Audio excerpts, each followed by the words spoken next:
check it. Hi, welcome back to my channel. My name is Samora, and this is Scent Talk from my closet, the fragrance closet. And on this channel, we go over all things fragrance. If it is your first time watching, I do like to focus on one perfume house or topic at a time, and we're going over Parfumes de Marly. Long time coming. I had put this off for quite a while. I do give a brief history. Athalia, behave yourself. I do give a brief history before I go ahead and conquer or deep dive into any perfume houses. That's pretty much the gist of the channel, checking out different fragrances and different houses, just exploring. So I do have quite a few collections of different houses in the scent closet. And for today, we will be going over Athalia here by the House of Parfumes de Marly. If this is something you're interested in, go ahead and continue watching. Consider hitting that subscription button and the bell so you'll be notified to new videos. So Athalia, or yeah, I don't think it's pronounced any other way. Athalia or Athalia. I believe it's Athalia. This is a 2016 release, floral woody musk. On the site, it says that this is a signature PDM composition. Athalia has a strong heart and base and is also rich and deep. The narrative is one of the precious iris, which brings an elegant dissonance to the amber accord and a beautiful, unexpected floral note. There are some unexpected things in this fragrance, you guys. You're gonna have to hear me out today because we're gonna go on a little bit of a ride. On the note card here, on the sample card, it says, Athalia boasts an opulent and highly feminine floral, woody, musky olfactory signature. Its heart combines powdery iris and delicate orange blossom, enveloped in mysterious amber and caressed by white musk. If I had to sum up this fragrance into one word, mysterious would definitely be it. Is this dark? Is this bright? Is this powdery? Is this dated? What is this? This is such an interesting mix of notes we have going on here, and the way that they perform on your skin is also very interesting. This is seductive and attractive. This feminine perfume is one that is a perfect dab regardless of the occasion, and I'm going to have to agree with that as well. They marketed this one very, very well, as this is what I experienced today. So like I'm saying, hear me out. If you've not tried Athalia yet by Parfumes de Marly, this is the reason I wanted to start out with the lesser talked about fragrances from this house, is because I'm most curious about those. And then we'll get into Delina and Delina la Rosee and others here by the house. So this one here, it really does have some twists and turns. I got like, what is going on here? It opens up intense bitter orange. You can tell that this is an orange note. It has an orange essence to it. It's without being bright, like really bright. It has no accompanying dirty notes. It has no neroli. This is just a bitter orange, and you can sense, you can taste it almost. So very photorealistic, and then it transitions into something not so favorable for me on my skin. I get a tone here, and it's like a bathroom tone, and I cannot pinpoint where in the bathroom this scent is. It's not a cleaner, it's not an air freshener. I don't know, but it is for certain. She's just being unruly today. Goodness, it's because it's empty. I have her here. Athalia is just that bathroom. Here's the brand spanking beautiful new, or just freshly peeled or bitter orange. It's not intensely sweet either, so if you're not a fan of the sickeningly sweet type fragrances, that is not here. But this transition, I sprayed it over here before the video, and we're here. It is so weird. I'm like, okay, this scent belongs in the bathroom. I just don't know where. I cannot place it. Another thing about this opening and this bathroom type feel, you know, maybe because of the powder, because that comes next. Behind all of this next, I get this powdery feel.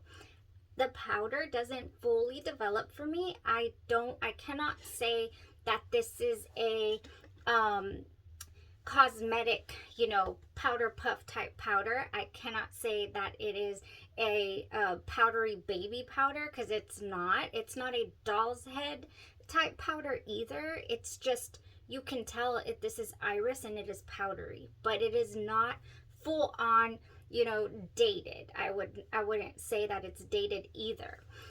So maybe that's why I'm just kind of hanging around the bathroom territory with it. And if it were to have stayed here, I would have completely, in fact, it was starting to transition into that this morning before I left the house. So I did take with me Sunset Hour today by Goldfield and Banks.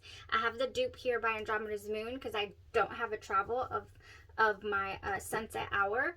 And I was going to use it because I thought I was going to need it, and I didn't. I don't know when that little bathroom air goes away, but it sure does.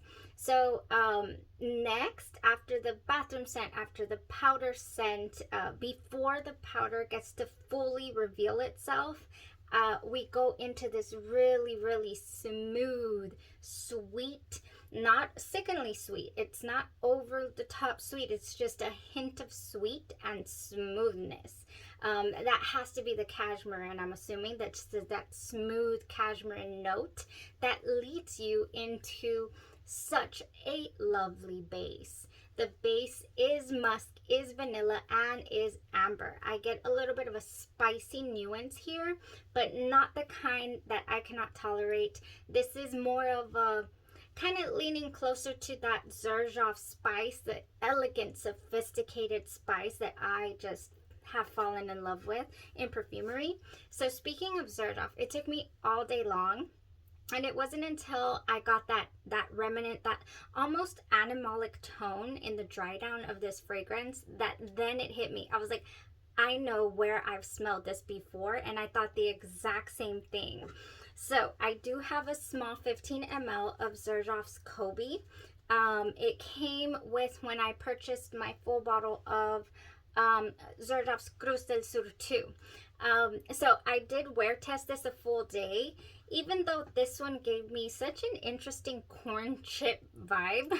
Yeah, there was a period in the, oh, it opens up so dirty, lovely, just it's got some petit grain in here, it's got some neroli. It is a beautiful citrus fragrance. Yes, I get that that little air of this bathroom type quality is in here, and the citrus as well reminds me of Athalia. So Xerjoff Kobe, if you have got your nose on this, if you know the citrus that is in here, and you know that Xerjoff quality is also in Athalia. So yeah, I was like, okay, that's where I've smelled this this citrus before. It has the same kind of scent, you know. So also the amber and the animalic tone, I know quite a bit of Xerjoff fragrances have that as well. Like your Herba Pura has an animalic tone to it. You know, like just, it's just animalic. So for me, this fragrance is very niche type. It is not, you know, straightforward, beautiful, you know, just flowers and almost generic smelling. I don't get that from Athalia. I just don't. This is a transition fragrance.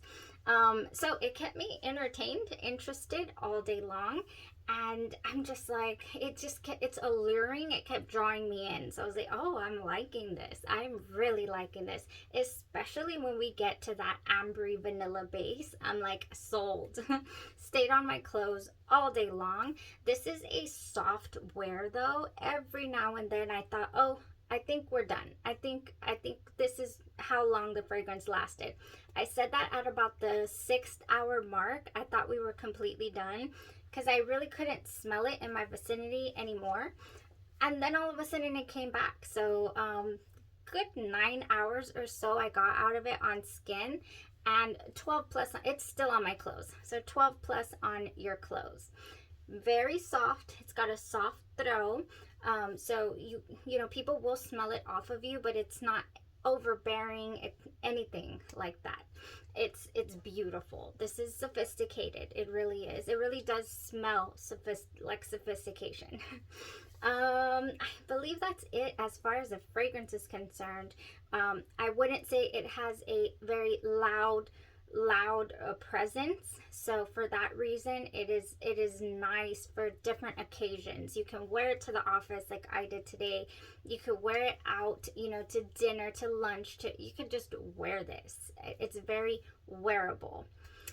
I want to say that I did read a couple of reviews as well, because I wanted to know if it was going to be overly powdery and overly, you know, dated. And a couple of people did mention that they felt it was dated, but I don't feel like they let it develop. I don't feel like they gave it the full day. They might have just sprayed it on, got into that interesting, mysterious, you know, what is this? Or why are we, you know, in a bathroom type scent, and then just gave up on it. And I'm so glad that I gave it the full day because I feel like I wouldn't have given it a proper wear. I wouldn't have given it a proper chance to reveal itself. Yeah, so loved the opening, loved that bitter orange. It's beautiful. And you can amplify it, I feel. Of course, I layer my fragrances to get what I want out of them a lot of the times. And this is one you could do that too. But even in that little transition that I didn't like, it is short-lived, and it goes into that smooth cashmere really, really quickly. So it is more than tolerable for me. That tiny little air that I'm like, what? Where are we now? So yeah, beautiful fragrance. This is full bottle worthy for me, in my opinion, because it is different. You know, it's way different. Even though it gave me that air to this Kobe, it is still different than this. Kobe doesn't have, you know, the I don't believe it has orange blossom, and it just smells different. Kobe smells very, very unisex. Athalia smells more feminine, definitely more feminine leaning. Oh my, everybody's coughing. Okay, so what did I wear? I didn't want to mess with the fragrance, with the composition too much, so I was like, I want something bright, I want something sweet, because I didn't feel like it was gonna land in sweet territory. So I went ahead with Champagne Toast. This to me has a wonderful bubbly champagne, sparkling berries, and juicy tangerine, and it was a perfect combination. It didn't step on Athalia's toes. I was able to smell this fragrance all day long. I was able to smell this on my jacket, and I was just, it was a good fragrance day. Where I was really worried about it, and I took a backup. I took my sunset hour. You know, I had a really, really great fragrance day. So here's one more. I just have this one. I really don't feel, since the fragrance gives you so much and so many transitions, and you're able to enjoy it, it's not one that, you know, I had a lot of ideas pop into my head for layering. I would just love to enjoy it the way that it is. But Sensual Amber is another one that would just really, it's not overly sweet, and I feel like this would give it, if you need that sweetness in your fragrances, you could go for this. It has golden amber, wild berries, orange flower, lotus petals, and creamy sandalwood. So it would just marry the orange blossom and the amber in Athalia so nicely. And it would just go. It would go. This would be really, really beautiful. Yeah, I'm more than sure I could find a handful more, especially vanilla. A floral vanilla, like Vava vanilla from Cocoa Pink. I think if I did a layering base of Vava vanilla with its wonderful deep vanilla gourmand opening, and then transitions into these florals, that's like, what? Like this fragrance mentioned, you know, an unexpected floral note. That is what's going on in Vava vanilla. In fact, next time that I wear it, I'm sorry, I didn't prepare it. I never prepare.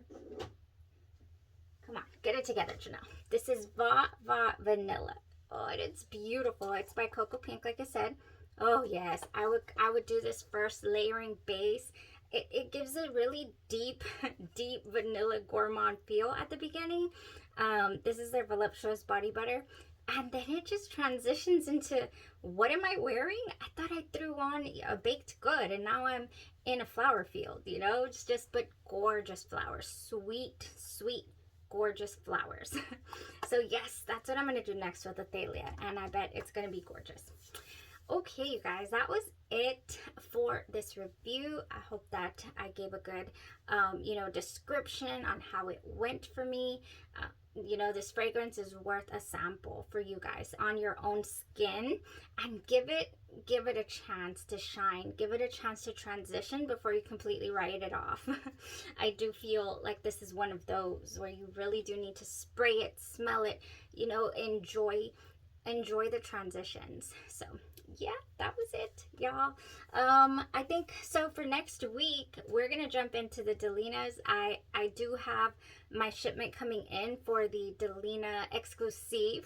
I wasn't able to get a carded sample of it, so I got a hold of a sample. It's on the way. It should arrive this weekend, and then we'll be able to jump into the Delinas. So we'll break them down. I'll wear test them.